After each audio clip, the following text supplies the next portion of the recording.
Hi everybody, so in this video we're going to be discussing Tantra, Mantra, Yantra, 3 essential words for the student of Tantric Yoga. If we want to define Tantra, it's a very broad word. A lot of people immediately associate Tantra with sex, and although there are many sexual practices, it's actually nothing at all what it's portrayed to be in the West. If you want to put it simply, you can say that Tantra is integration and alchemy. Not only are we doing this physically by integrating our higher and lower energies within our body, but we're also doing this on a macro scale in everything we experience in our lives. As within, so without. So when we integrate all the energy within ourselves, all the lower so-called unwanted parts of ourselves with our higher, more noble qualities, and seeing beyond that dualistic nature of good and bad, we create integration or oneness within ourselves, which then reflects to the outer world, where we begin to see in everything that there is none of these negative qualities that we project onto the world. So then you create essentially a feeling of internal bliss that projects out into your reality. Because bliss is such a likely outcome of practicing Tantric Yoga, and because all aspects of reality are accepted, especially the sexual nature of ourselves, which are usually suppressed, a lot of people caught on to the idea of sex and sexuality and just focused on that. However, the whole practice of Tantric Yoga and Kundalini Yoga is way beyond just our sexual nature. This is where Mantra and Yantra come in. Mantra is basically the concept of sound. It's oration, and it's the oration of vibrations.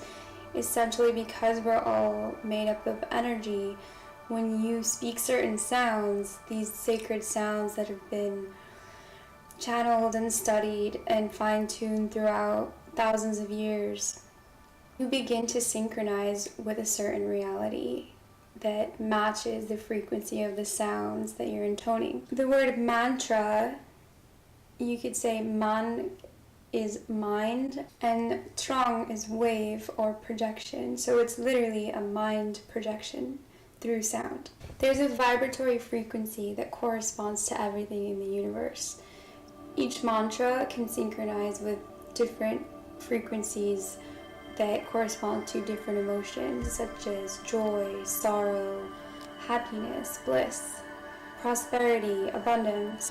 When we chant these mantras, we begin to synchronize with the reality of what we're speaking. We attract like to like by drawing these energy frequencies to us, because we chant these frequencies to the point that we are that frequency. We embody the frequency as we're chanting it, and then we call in that reality that matches the frequency of what we're chanting. In addition to that, there are 84 meridian points or pressure points on the roof of your mouth. Every time you speak, you stimulate them and the associated glands and organs with your tongue. Every time you chant a mantra, you're tapping out a particular sequence, rhythm, position with your tongue that stimulates a chemical reaction in your brain and your body. The tongue stimulates the meridian points, which in turn stimulate the hypothalamus and radiates the pineal gland. When the pineal gland radiates, it creates a pulse in the pituitary gland, which causes your entire glandular system to secrete. This causes the chemical composition of your brain to become balanced and change your entire outlook on life. Many of the mantras are related to specific deities, which represent certain aspects that we wish to embody. For example, the aspect of fierceness or courage or abundance. All of these different deities carry these different qualities. Chanting a mantra to a specific deity would call on that deity's qualities to be embodied within oneself. You can say that a mantra is the soul of a deity, and the yantra, the physical visual representation, is the body. Or the yantra is the form and the mantra is the vehicle. So what is a yantra?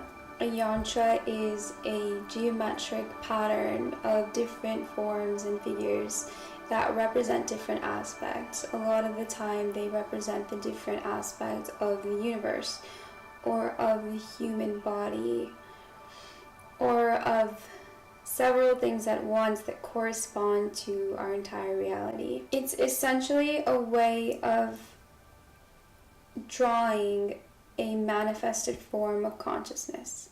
The word yantra literally means instrument or device, because it's a very powerful tool for the meditative practice to synchronize visually, whereas the mantra was more auditory synchronization with the consciousness and the vibrations that you would like to draw towards you. It's namely used for concentration and visualization, and it's also used as a protective amulet sometimes. The most popular yantra, which many of you have seen, is the Shri yantra, which comes from the Sri Vidya Tantric tradition and represents the female Shakti embodiment. Shri is the female form of the divine goddess, and it's dedicated to the great goddess Tripura Sundari.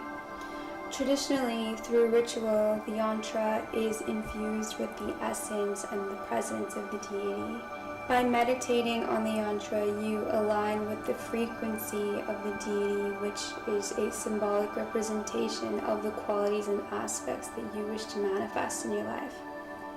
Meditating on yantras is said to remove obstacles from your life and attract many beneficial experiences into your life. There's a whole wealth of information in Tantra. Hindu and Tibetan Tantra have various lineages and texts. However, you will find these commonalities within Tantra, namely the use of mantra and the visualization of deities is part of what makes Tantric Yoga a very powerful practice. There are many other ritual practices which go into channeling and alchemizing Kundalini energy, which I'll get into in another video. If you like this video, please give it a thumbs up and subscribe for more videos on Tantra and Tantric Yoga.